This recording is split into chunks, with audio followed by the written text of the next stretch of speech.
श्री दुर्गा सप्तशती प्रारंभ। यह दुर्गा सप्तशती का दूसरा अध्याय है। ऋषि ने कहा, पूर्व काल में देवताओं और असुरों में पूरे 100 वर्षों तक भयंकर युद्ध हुआ।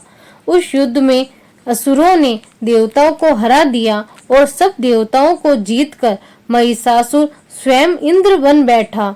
तब हारे हुए देवता ब्रह्मा जी को आगे कर भगवान विष्णु और शंकर जी के पास गए और अपनी पराजय तथा महिषासुर के बल व प्रताप का संपूर्ण समाचार सुनाया।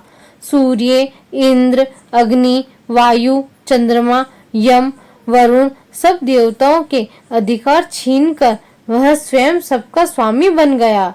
तब दुष्टात्मा ने सबको स्वर्ग से निकाल दिया है। इससे सभी देवता पृथ्वी पर मनुष्यों की भांति रहते हैं।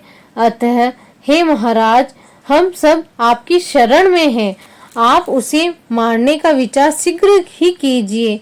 इस प्रकार देवताओं की बातों को सुनकर भगवान विष्णु और शंकर जी बहुत क्रुद्ध हुए और उनकी भ्रुकुटी कुटिल तथा मुख रक्त वर्ण हो गया था और उनके मुख से क्रोध के कारण एक महान तेज उत्पन्न हुआ। इसी भांति सभी देवताओं के अंगों से भी एक एक तेज उत्पन्न हुआ और वह सब मिलकर एकत्रित हो गया। उसकी ज्वाला से समस्त दिशाएं व्याप्त हो गई और सभी देवताओं ने उस तेज पुंज को जलते हुए पहाड़ के समान देखा। समस्त देवताओं के शरीर से निकला हुआ वह एकत्रित अतुल तेज अपनी ज्योति से तीनों लोकों में प्रकाश करता हुआ एक स्त्री के रूप में परिणित हो गया। भगवान शंकर के तेज से उस स्त्री का मुख बना, यमराज के तेज से उसके केस तथा विष्णु के तेज से भुजाएं बनी। दोनों स्तन चंद्रमा के तेज से, कमर का मध्य भाग इंद्र के तेज से, जंघा तथा पिंडली वरुण के तेज से, पृथ्वी के तेज से दोनों नितंब, ब्रह्मा जी के तेज से दोनों चरण, सूर्य के तेज से पांवों की अंगुलियां, वसु के तेज से भुजाओं की अंगुलियां, नासिका कुबेर के तेज से, दांत प्रजापति के तेज से तथा अग्नि के तेज से तीनों नेत्र उत्पन्न हुए। संध्याओं के तेज से दोनों भुएं, पवन के तेज से कान। इसी प्रकार सभी देवताओं के तेज से शिवा कल्याणकारी देवी की सृष्टि हुई। संपूर्ण देवताओं के तेज पुंज से उत्पन्न हुई देवी को देख महिषासुर द्वारा सताए हुए सभी देवता अत्यंत प्रसन्न हुए। तत्पश्चात शंकर जी ने अपने त्रिशूल में से एक त्रिशूल और भगवान कृष्ण जी ने एक चक्र दिया। वरुण ने शंख, अग्नि ने शक्ति, वायु ने धनुष और बाणों से भरे हुए तरकस प्रदान किए। इंद्र ने अपने वज्र से निकालकर वज्र और आयुध दिया तथा ऐरावत हाथी से उतार कर एक घंटा प्रदान किया। यमराज ने कालदंड और वरुण ने पास स्फटिक की माला, प्रजापति ने और ब्रह्मा जी ने एक कमंडल प्रदान किया। देवी के समस्त रामकूपों में सूर्य देव ने अपनी किरणें भर दी। काल ने चमकता हुआ खड्ग और ढाल भेंट किया।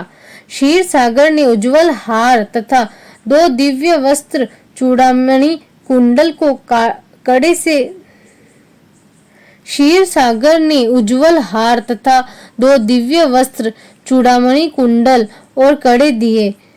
शुभ्र अर्धचंद्र सब बाहुओं के लिए कैर, पैरों के लिए सुंदर नुपुर, गले की सुंदर हंसली तथा संपूर्ण अंगुलियों के रत्न जड़ित अंगूठियां प्रदान की। अत्यंत निर्मल फरसा विश्वकर्मा ने भेंट किया और विविध भांति के अस्त्र तथा अभेद्य कवच दिए। समुद्र ने हृदय तथा गले में पहनने के लिए कभी न मेली होने वाली कमल की माला दी और सुंदर कमल के पुष्प प्रदान किए। हिमालय ने सवारी के लिए सिंह तथा अनेक प्रकार के रत्न प्रदान किए। मदिरा से भरा हुआ पात्र कुबेर ने दिया।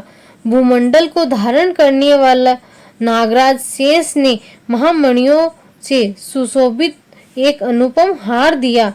इसी प्रकार अन्य सभी देवताओं ने विविध भांति के भूमंडल को धारण करने वाले नागराज शेष ने महामणियों से सुशोभित एक अनुपम हार दिया। इसी प्रकार अन्य सभी देवताओं ने भी विविध भांति के आभूषण तथा आयुध प्रदान किए। तब भगवती देवताओं से भली भांति सम्मानित होकर बार बार ऊंचे स्वर में अट्टहास करती हुई गर्जन करने लगी, जिससे सारा आकाश गूंज उठा। भगवती की गर्जना कहीं समा न सकी। उसकी ध्वनि से संपूर्ण विश्व का सागर कांप उठे। संपूर्ण पृथ्वी तथा पर्वत कंपित हो गए। उस समय सारे देवगण उस सिंहवाहिनी देवी की जय जयकार करने लगे। मुनि गणों ने भी भगवती की बड़ी विनम्रता से नतमस्तक होकर स्तुति की। इस प्रकार सारे विश्व को भयभीत देखकर असुरगण अपनी समस्त सेना सुसज्जित कर खड़े हो गए और महिषासुर क्रोध में आकर बोला, यह क्या हो रहा है? ऐसा कहकर अब असुरों सहित उस समय भयंकर शब्द की ओर दौड़ा और उसने त्रिलोक्य व्यापिनी देवी को भी देखा कि अत्यंत निर्मल फरसा विश्वकर्मा ने भेंट किया और विविध भांति के अस्त्र तथा अभेद्य कवच दिए। समुद्र ने हृदय तथा गले में पहनने के लिए कभी न मेली होने वाली कमल की माला दी और सुंदर कमल के पुष्प प्रदान किए। हिमालय ने सवारी के लिए सिंह तथा अनेक प्रकार के रत्न प्रदान किए। मदिरा से भरा हुआ पात्र कुबेर ने दिया। भूमंडल को धारण करने वाले नागराज शेष ने महामणियों से सुशोभित एक अनुपम हार दिया। इसी प्रकार अन्य सभी देवताओं ने भी विविध भांति के आभूषण तथा आयुध प्रदान किए। तब भगवती देवताओं से भली भांति सम्मानित होकर बार बार ऊंचे स्वर में अट्टहास करती हुई गर्जन करने लगी, जिससे सारा आकाश गूंज उठा। भगवती की गर्जना कहीं समा न सकी। उसकी ध्वनि से संपूर्ण विश्व का सागर कांप उठे। संपूर्ण पृथ्वी तथा पर्वत कंपित हो गए। उस समय सारे देवगण उस सिंहवाहिनी देवी की जय जयकार करने लगे। मुनि गणों ने भी भगवती की बड़ी विनम्रता से नतमस्तक होकर स्तुति की। इस प्रकार सारे विश्व को भयभीत देखकर असुरगण अपनी समस्त सेना सुसज्जित कर खड़े हो गए। महिषासुर क्रोध में आकर बोला, यह क्या हो रहा है? ऐसा कहकर अब असुरों सहित उस भयंकर शब्द की ओर दौड़ा और उसने त्रिलोक्य व्यापिनी देवी को देखा कि देवी अपने पैरों से पृथ्वी को पाताल में दबा रही है और अपने मुकुट से आकाश को छू रखा है। उसके धनुष की टंकार से सारा पाताल कांप रहा है। भगवती अपनी हजारों भुजाओं से संपूर्ण दिशाओं में व्याप्त हो रही है। ऐसी देवी को देख असुरों ने भगवती के साथ युद्ध करना प्रारंभ कर दिया। अनेक प्रकार के शस्त्रों के प्रहार से दसों दिशाएं गूंज उठी। उसी समय महिषासुर का सेना नायक चिक्षु नामक दैत्य देवताओं से युद्ध करने लगा। चामर असुर चतुरंगिनी सेना साथ लेकर तथा उदग्र राक्षस 60,000 रथ सैन्य को अपने साथ में लेकर युद्ध करने लगा। महाहनु राक्षस 1 करोड़ रथियों की सेना और असिलोमा असुर 5 करोड़ सेना साथ में लेकर युद्ध करने लगे। वास्कल नामक असुर 60 लाख रथ 1000 हाथियों घोड़ों की सेना लेकर युद्ध करने लगे। व्रत नामक असुर 1 करोड़ रथ की सेना को साथ लेकर, विडाल असुर 1 करोड़ 50 लाख सेना लेकर तथा और भी असुर अयुत सेना रथ हाथी घोड़ा साथ में लेकर देवी से यह युद्ध करने लग गए। महिषासुर भी श्री भगवती के साथ युद्ध करने के लिए करोड़ करोड़ हजार रथ हाथी तथा घोड़ों की एक सेना साथ में लेकर युद्ध भूमि में आ डटा। वे राक्षसगण तोमर, भिंदीपाल, शक्ति, मूषल, खड़ग, फरसा आदि 25 हथियारों से भगवती के साथ युद्ध करने लगे। अनेक दैत्य भगवती के ऊपर शक्ति फेंकते तथा कई पास फेंकते थे। अनेक राक्षसों ने भी भगवती को तलवार से मारने को प्रहार किया। तो उसी समय देवी ने राक्षसों के अस्त्र शस्त्रों को साधारण तथा खेल खेल में काट डाला।